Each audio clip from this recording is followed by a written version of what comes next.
Everyone, ఇవాళ మనం కరివేపాకు రైస్ చేస్తున్నాము. కరివేపాకు రైస్ చాలా హెల్దీ, లంచ్ బాక్స్లోకి చాలా ఈజీగా చేయగలం. చూడండి, ఈ వీడియో ఫుల్గా చూడాలి. ఫస్ట్ మనం ఆయిల్ తీసుకోవాలి.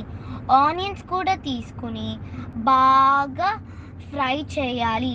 ఆ తర్వాత మనం పొటాటోస్ తీసుకోవాలి. ఇది ఆప్షనల్, మీకు కావాలంటే తీసుకోవచ్చు లేదా వదిలేయచ్చు.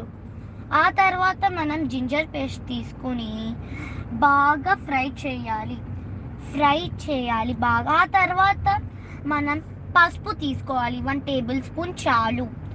నెక్స్ట్ మనం కరివేపాకు ఆకులు బాగా వాష్ చేసి మిక్సీకి వేసేసి నా పేస్ట్ని మనం యాడ్ చేయాలి బాండీలోకి యాడ్ చేసుకున్నాక బాగా వీడియోలో చూస్తున్నట్టు బాగా ఫ్రై చేసుకోవాలి. ఇలాంటి